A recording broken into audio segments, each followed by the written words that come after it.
Hare Krishna, Hare Krishna, Krishna Krishna, Hare Hare, Hare Rama, Hare Rama, Rama Rama, Hare Hare.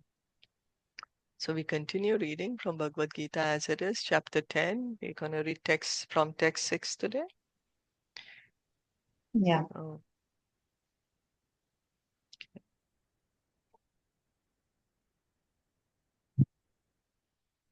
Should I start? please, yeah, please. Yeah. Maharsaya, text 6. Maharsaya sapta purve chatvaro manava tatha madbhava manashrajita yesham loka imha praja. The seven great sages, and before them the four other great sages, and the Manus, progenitors of mankind, come from me, born from my mind, and all the living beings populating the various planets descend from them. Purport. The Lord is giving a genealogical synopsis of the universal population. Brahma is the original creature born out of the energy of the Supreme Lord, who is known as Hiranyagarbha. And from Brahma, all the seven great sages, and before them, four other great sages, named Sanaka, Sananda, Sanatana, and Sanat Kumara, and the 14 Manus are manifested. All these 25 great sages are known as the patriarchs of the living entities all over the universe. There are innumerable universes and innumerable planets within each universe, and each planet is full of population of different varieties. All of them are born of these 25 patriarchs. Brahma underwent penance for 1,000 years of the demigod before he realized by the grace of Krishna how to create. Then from Brahma came Sanaka, Sananda, Sanatana, and Sanat Kumara, then Rudra, and then the seven sages. And in this way, all the Brahmanas and Kshatriyas are born out of the energy of the Supreme Personality of Godhead. Brahma is known as Pitamaha, the grandfather, and Krishna is known as the Prapitamaha, the father of the grandfather.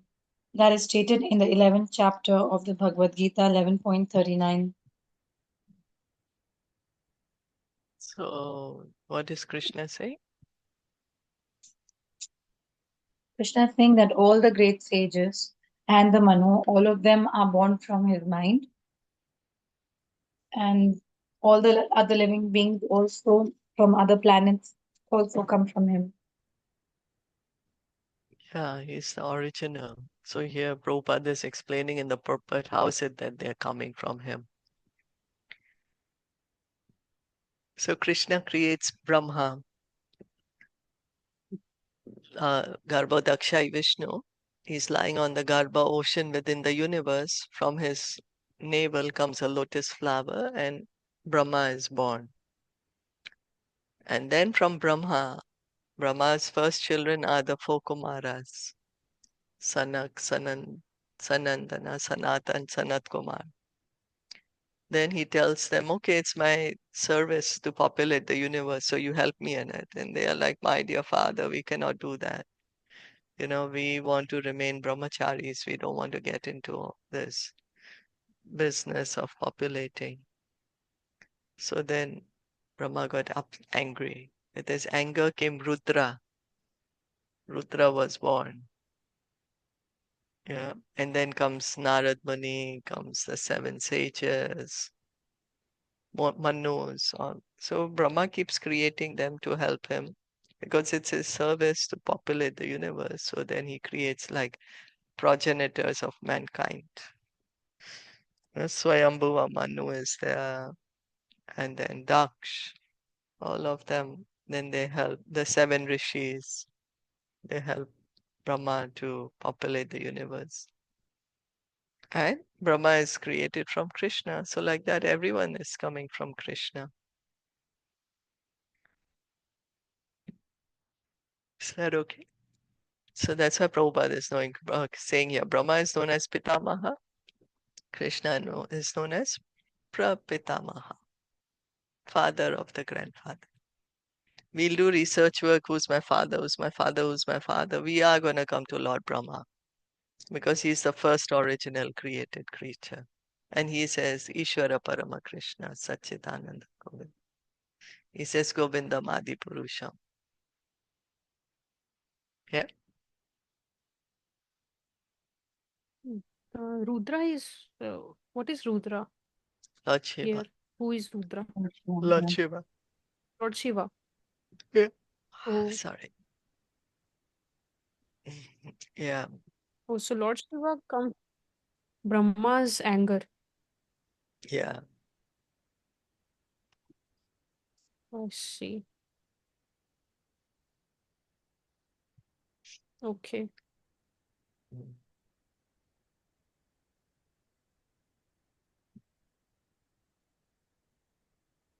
And these 14 Manus and 7 Rishis, Mhm. they are coming from them. 7 All are plus coming from Krishna. 14. All are coming from, yeah, of course, ultimately from Krishna. They're all coming from Brahma. Yeah, I mean, they make it possible through them, these 21 sages. Make it possible for what? Like through them, this existence to You populate mean the to world. populate the universe? Yeah, yeah, and Yeah. yeah. Then there is like also Dakshas there. He's a great progenitor also. But yeah,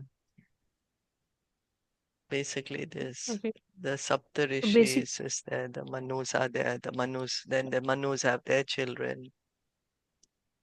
Okay. Okay.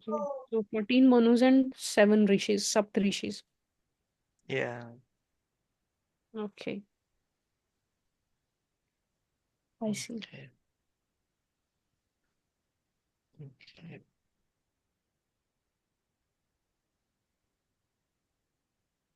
Let's see how big is this. This is a long one. Okay, we can read one more quickly then. Okay.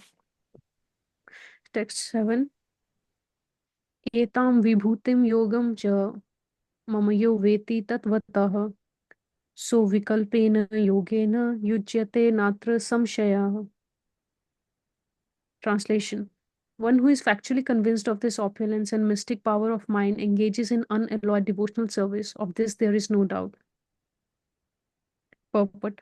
The highest summit of spiritual perfection is knowledge of the Supreme Personality of Godhead.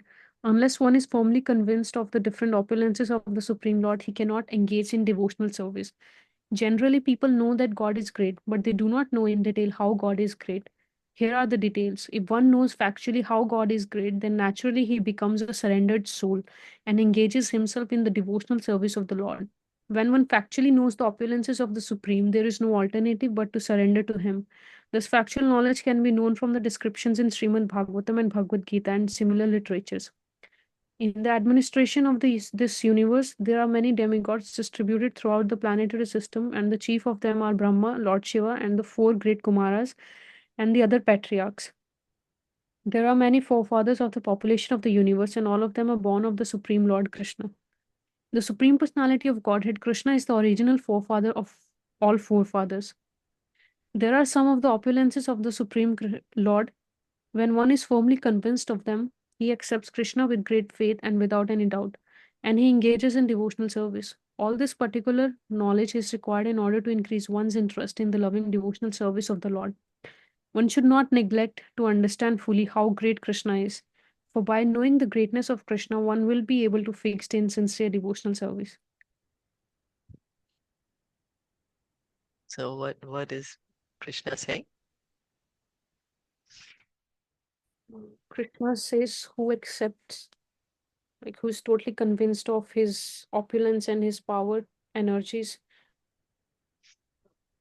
he can do unalloyed devotional service. Yeah. Mhm. And that's why he's Krishna's telling us a little bit about how great he is, about his position, so that we Mhm. can understand how great God is. Okay. So we'll stop here for today. Yeah. Bhagavad Gita ki jai, Srila Prabhupada ki jai, Gaur Bhakta Vrinda ki jai, Hare Krishna.